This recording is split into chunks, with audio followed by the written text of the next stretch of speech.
With Joe Biden in his absolute darkest hour, what would happen if Kamala were to take his place as the presidential nominee for the Democratic Party for the 2024 presidential election?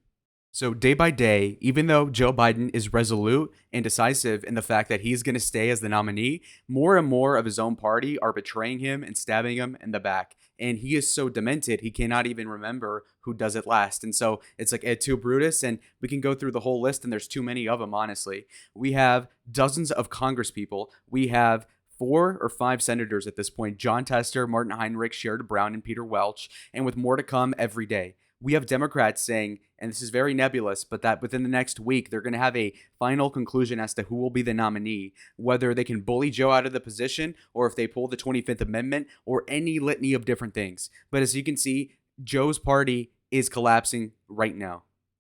Looking at the surface level, why not replace Joe Biden on the ticket? I mean, the guy is too old. He cannot debate for scrap. And he also has been bombing interviews where the softballs that are thrown at him are so weak that they basically fall before they even hit his bat. I mean, and he's still missing out on any shot he has to kind of regain a lead in this race. And as you can see here, Joe Biden has been trailing Donald Trump for the better part of the entire 2024 year. And you know what used to be a 1% lead for Donald Trump after the debate and the shot fired at his ear, you'll notice that Donald Trump is up by over 3 percentage points in the popular vote.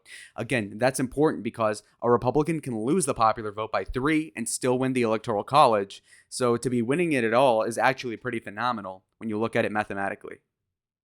For this race, we're going to add some new candidates. So Trump-Vance is cemented in place.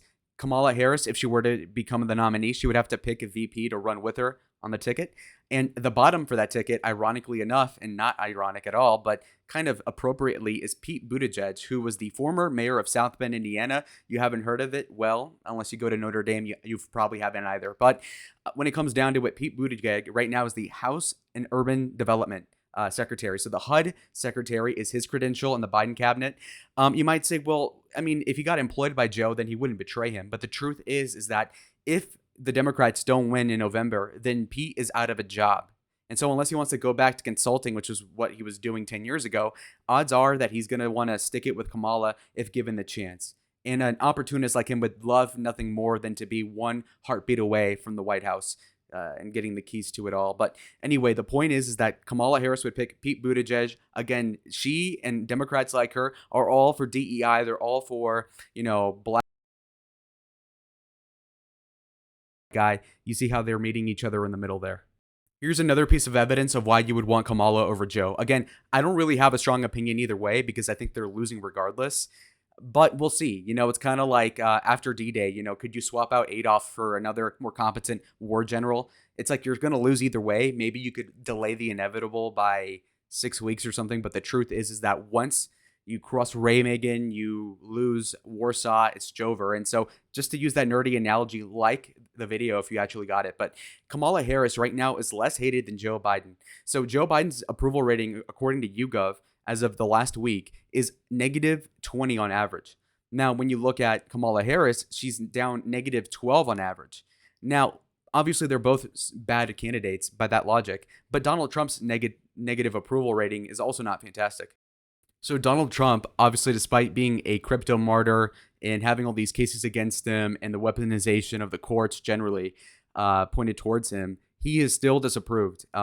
He is beloved by the base of Republicans, but when it comes down to a lot of Democrats, obviously some people in the middle, they just personally do not like him.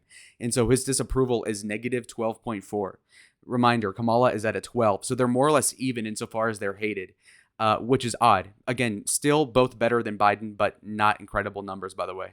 Here's another nugget of information. We go back 4 years, basically, and Donald Trump has been hovering in the low teens of disapproval, okay? So he's always been, in the 40s of people liking him. 50-ish percent of Americans don't like him.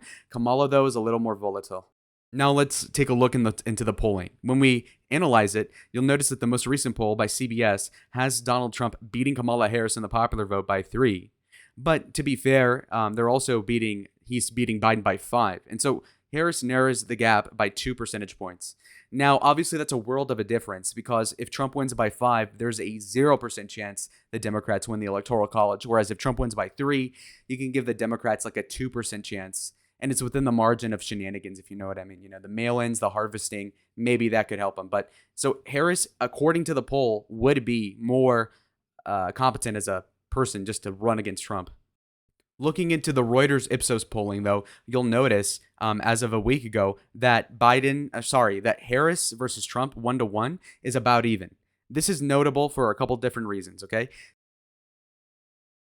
If they are tied in the popular vote, then the question of whether or not Trump can win all the Rust Belt states and whatnot becomes a lot more questionable. Now, the odds of Trump winning would still be like 65-35, but it would still be a race, whereas with Biden, it seems to not even be close. To be clear, when it comes down to the polling, there's a lot of different opinions. Obviously, the money hasn't been put in yet to poll Harris versus Trump. Plus, we don't know who the VP selection would be in that case. Point being, though, is that we can assume that Trump would still be in the lead, but maybe a more narrow one. So if Trump is leading Biden from anywhere to 3-5, you could assume that Trump is leading Harris from anywhere from like 1-3, if that makes sense. Reason being is that there's been a recent change to Donald Trump that is somewhat temporary due to the assassination attempt, which over time will atrophy insofar as people feel like it was really cool. I mean, it'll still help Trump, obviously, because it was an epic moment in American history. But also, with time, everything just gets less important to people, including the virus from 4 years ago. I mean, do you remember how big of a deal it was? I mean, you couldn't even have a third of your face open throughout the day in public. But nowadays, it's not a big deal. So that'll somewhat happen in the next 3 months for Donald. Now, on the other hand, Harris, she has not been put out into the national stage. And what I mean is that I don't have a deep understanding of who she is. Whereas with Donald Trump, the baggage is all out. All the secret recordings of him and even ones that don't even exist have been thrown out there. And so he's not going to lose popularity. Harris, on the other hand, very well could. We are also discussing the balance of power. It's not as simple to say that, that Harris would just be handed everything perfectly. It wouldn't work out that way. Different things having to go her way. A complicated nomination issue. It depends on how cooperative Joe Biden is. It depends on if she retains all of the Biden campaign staffers or if she has to hire new people out of nowhere. But as you can see here, the polling betting odds are very fascinating to watch, just as tea leaves, so to speak, for how the world is turning. Now, when it comes down to predicting who will be the nominee, or actually the president, full stop, Donald Trump is at a solid 60.8%, whereas Harris is at 18%. So you could say, whoa, she's losing by 42. But wait a second, who's right behind her? Joe Biden at a measly 9%. Okay, so think about it. The nominee right now for the Democrats, according to the people putting millions of dollars on the line, will be putting virtually no money behind Biden. Isn't that crazy? And so it seems like things are slowly transitioning. I told you guys less than a week ago that Biden will be the nominee. But if there are these crazy extenuating circumstances, such as this, the cold he had and medical emergencies, and you know what that means half the time. So we don't know necessarily what's going to happen. And God knows that things are so unpredictable nowadays. If we look at the realclearpolling.com surveys, we'll see that the CBS poll that we saw on the 538 website is concurred, obviously posted here, and you see that Harris does do 2 points better than Biden despite still losing. This is notable for a myriad of different reasons, because if you look at it, Trump versus Biden in Wisconsin has Trump up by only 3 or maybe 2 in Michigan. And so if you do 2 points better as a Democrat, that all of a sudden becomes a razor-thin Trump victory. And that's a scary prospect, obviously, because if Trump wins a state by 0.5, God knows that all you need is a little bit of harvesting. All you need is a little bit of mail-in trickery. And guess what'll happen? Anyhow, I can't get into more detail, but we need to get into the mind of the average voter. Joe Biden has tanked in approval ratings because a lot of people, even on the left, know and acknowledge that the guy is not mentally capable of serving as president for another 4 to 5 years, let alone even making it through this race. That's a big ask in and of itself. That being said, a lot of that would be assuaged, obviously, if you replace an 80-year-old dude with a 60-year-old woman. Now, that being said, that's not going to win over any Republicans, mind you, but of the Democrats that are disaffected, they may come back on the bandwagon. The question is, would you win over the independents? Harris Buttigieg would likely not, and that's the synopsis of my point as to why I'm going to fill out the map the way I'm going to do it. So as there isn't really a slate of polling insofar as the election is concerned for Harris because she's not the nominee right now, we're going to have to use my heuristic. What's the heuristic? Well, you already saw that according to the polls that we could find, Harris was still losing to Trump on average by about 3 percentage points.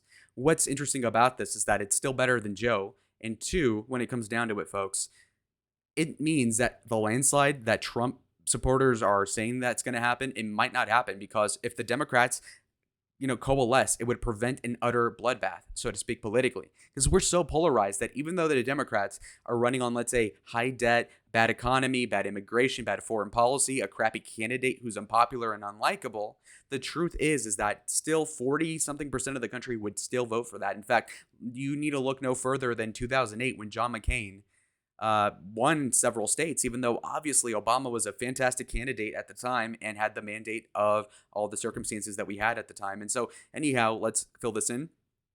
So for starters, we all know that there's been polling saying that Biden loses Virginia to Donald Trump, that you might lose New Mexico, Colorado, but it really isn't the case. If the Democrats really solidified against or with Kamala as an anti-Trump vote, that could totally work. Again, if it were Harris versus, let's say, Ron DeSantis, if Ron DeSantis had a charisma injection in his butt, then maybe it'd be a landslide for the GOP. But because Donald Trump is so hated by the Democrats mostly, they will look at Harris as an anti-Trump vote.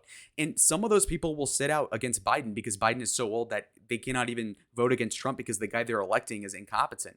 But if they have a Democrat at all who has a pulse and will survive another 8 years, then they're okay voting with Kamala, even if she's not ideal. So keep that in mind. So we're going to have Harris win Virginia. She's going to win New Jersey in that case, obviously. Now, New Mexico also blue, Colorado blue. Now, this is where it's almost tied, 209 to 218. But there's some complicating factors. So, like I said, in 2020, Trump lost the popular vote by about 4.5 percentage points. Here, in this scenario, he's winning it by 3. That's a 7.5% difference. What does that mean for you guys? Well, it means that we can take the 2020 result of any state and add 7 points and change to the Republican side and then see how that turns out. So, for example, Wisconsin would obviously go red. Michigan would go red. Pennsylvania would go red. Georgia would go red. Arizona would go red. Nevada would go red. North Carolina would go red. Trump's already at 311. That being said, somebody like Buttigieg, if they just dropped his ass, and he might like that, but look, just to leave those jokes aside, Pete Buttigieg would probably do really well in the Omaha suburbs, just the way that he talks and whatnot. His appeal is definitely white suburbanites. Anyhow, we will move on. Nebraska 2nd District, it went about 7 points for Biden in 2020, so you can assume Kamala barely holds on. But Harris is in trouble in, I would say, Minnesota.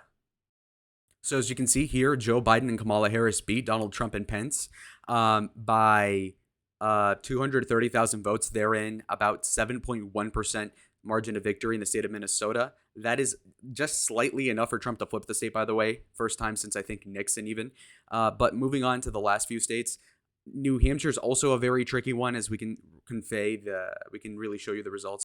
As you can see here, Joe Biden and Kamala beat Trump in New Hampshire by 7.4%, I believe. So that's a little bit out of my prognostication as the popular vote shift.